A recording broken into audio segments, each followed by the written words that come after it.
आप की अदालत मध्ये फिल्म स्टार फरहान अख्तर यांच्यावर आरोप आहे की हे स्वतःच्याच प्रेमात असतात.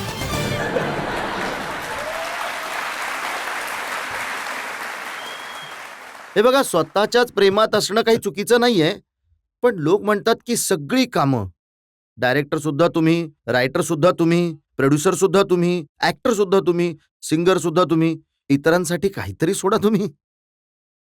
सर, मी खरं सांगतो की माझ्या सिनेमाचं बजेट थोडं कमी ठेवू इच्छितो.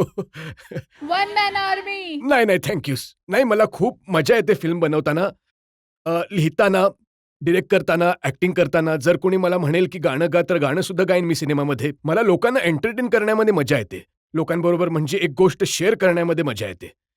तर जोपर्यंत आनंद मिळतो मला या कामांमध्ये मी करतो. परंतु जेव्हा जर मन उठेल तेव्हा मी थांबवीन.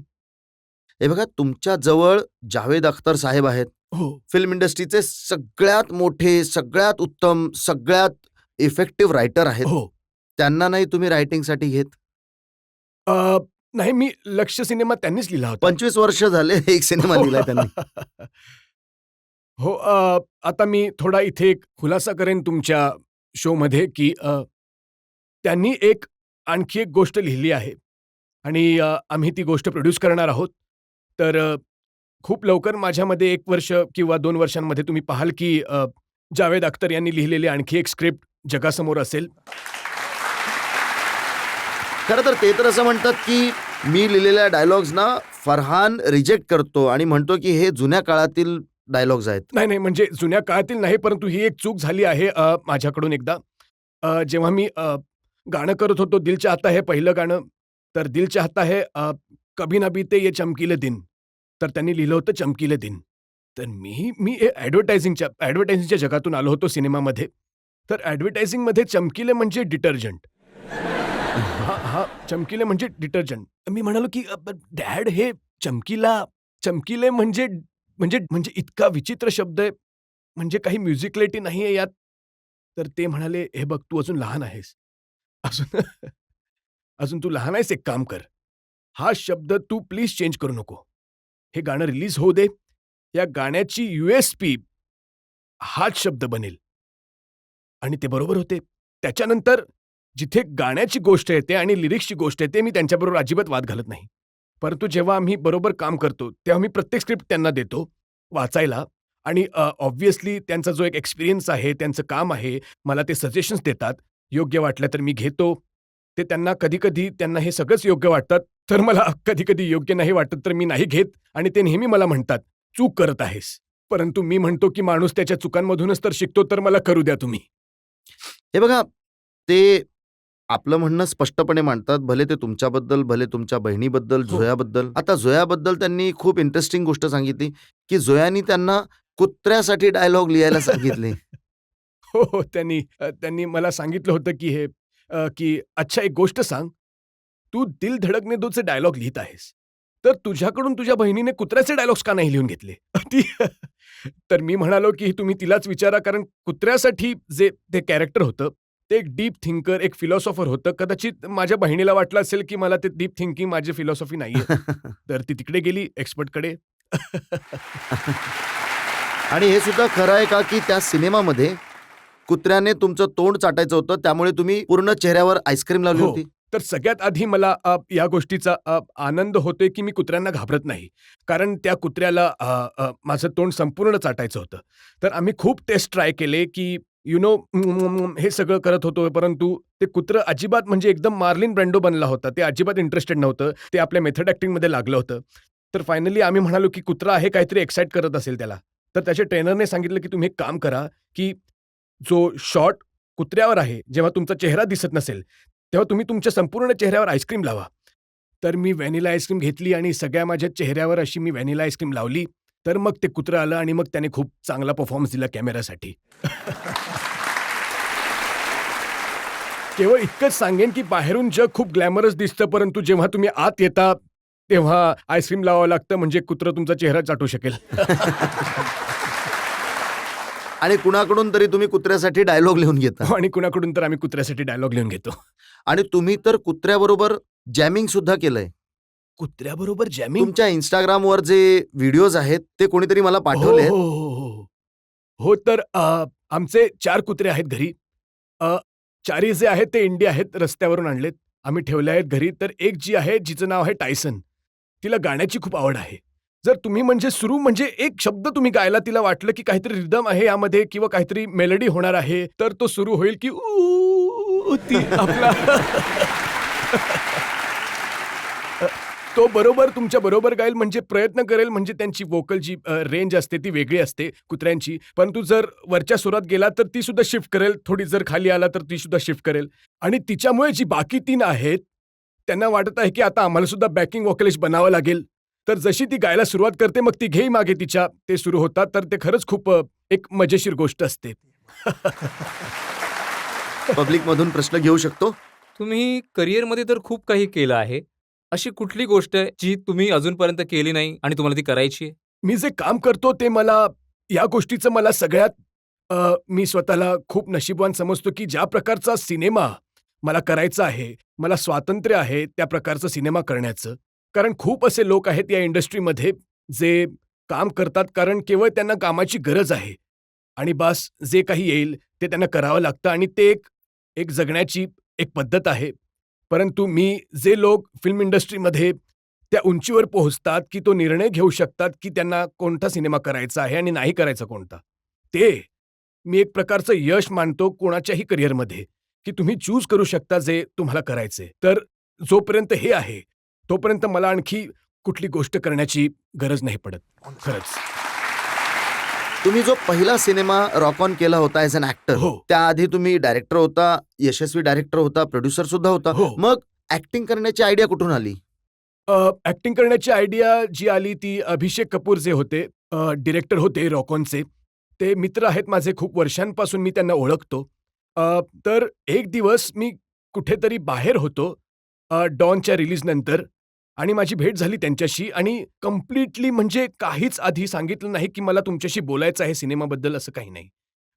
मी त्यांना भेटलो आणि ते मला म्हणाले, की मी एक सिनेमा बनवत आहे जो एक रॉक बँडबद्दल आहे आणि माझी इच्छा आहे की तुम्ही हा रोल करावा लीड सिंगरचा. तर मी म्हणालो, "यार मी कधी ॲक्टिंग केली नाही लाईफमध्ये. मला माहीत सुद्धा नाही की मी ॲक्टिंग करू शकेल की नाही." तर ते म्हणाले, की "नाही, नाही मला माहिती आहे तू करशील." तर मी म्हणालो, "how do you know that? कसं माहीत तुला?" म्हणजे "नाही ट्रस्ट मी. बस you just trust me and come and do it. मी तुमच्या ऑफिसमध्ये येतो. मी तुम्हाला गोष्ट ऐकवतो, स्क्रिप्ट ऐकवतो. जर तुम्हाला गोष्ट आवडली, तर तुम्ही प्लीज करा. जर गोष्ट नाही आवडली तर आय कॅन अंडरस्टँड की तुम्हाला नाही आवडली." ती गोष्ट मी ऐकली. तुम्ही कदाचित पाहिलं असेल रॉक ऑन. तर मला इतकी आवडली ती गोष्ट आणि जे म्युझिक होतं त्या सिनेमाचं, जे रॉक म्युझिक, मला रॉक म्युझिक तर आवडतंच आणि ते म्हणत होते, की तुम्ही गाल हीच गाणी. त्यांना माहीत सुद्धा नव्हतं, की मी गिटार वाजवतो आणि मी गाणं गातो. ह्या सगळ्या गोष्टी जे म्हणतात सेरेंडिपिटी जे म्हणतात, की घडून आल्या अशा गोष्टी आणि मी बस त्यांच्यावर विश्वास ठेवला आणि म्हणालो, की चला करूयात, बघूयात काय होतंय आणि मला खूप मजा आली करताना. तर तिथूनच सुरुवात झाली ॲक्टिंगच्या करिअरची. जी गाणी तुम्ही गायली होती ती तुम्ही ट्रेनिंग घेतलंय म्युझिकचं, सिंगिंगचं? ज्यांनी ट्रेनिंग घेतलं नाही त्यांना वाटेल, की मी ट्रेनिंग घेतलंय. ज्यांनी ट्रेनिंग केलं आहे त्यांना वाटेल, की अजिबात ट्रेनिंग केलं नाही याने. असं आहे. नाही मी ट्रेनिंग नाही केलं. मी गिटार वाजवायचो लहानपणापासूनच म्हणजे टीनेजरपासून. मी गिटार वाजवायचो आणि जी गाणी मला आवडायची ती मी गायचो गिटार वाजवून. तर थोडंफार जे माझा रियाज होता, ते गिटार वाजवून आणि गायल्यामुळे झालाय.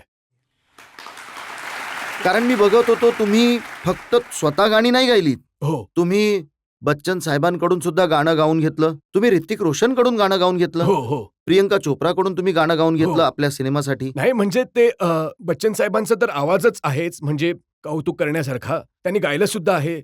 बऱ्याच त्यांच्या सिनेमांमध्ये गाणी गायली आहेत आणि हे जेव्हा गाणं आलं अतरंगी यारी, तर तो सिनेमा जो होता वजीर मैत्रीबद्दल होता आणि एक खूपच अनलाइकली फ्रेंडशिप, की जो एक रिस्पेक्टेड ओल्ड चेस प्लेयर एक माणूस आहे आणि जो एक पोलीस ऑफिसर एका दुःखातून वगैरे जात आहे. तर जी एक अनलाइकली फ्रेंडशिप जी होती, ती कॅप्चर करायची होती गाण्यामध्ये.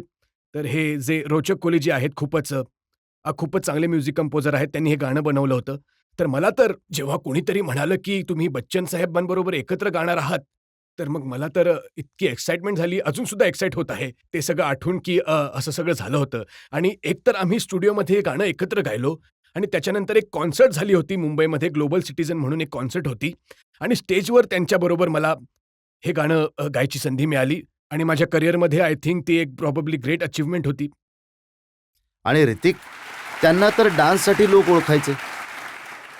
हो नाही, परंतु ऋतिक सुद्धा ते कम्प्लीट ॲक्टर आहेत. ते आपल्या आवाजावर काम करतात. ते सिंगिंग क्लासेस सुद्धा घेतात. कारण जर तुम्ही तुमच्या आवाजामध्ये एक रेंज आणि जर तुम्ही कंट्रोल करू शकला तुमच्या आवाजाला, तर ते तुमच्या ॲक्टिंगमध्ये सुद्धा कामी येतं, की तुम्ही पिच करू शकता एखाद्या परफॉर्मन्सला कुठल्यातरी प्रकारे किंवा कुठल्यातरी एका डायलॉगला लो ऑक्टेव्ह बोलून सडनली एका वरच्या ऑक्टेव्हमध्ये तुम्हाला घेऊन जायचं असेल, तर तो एक इफेक्ट असतो.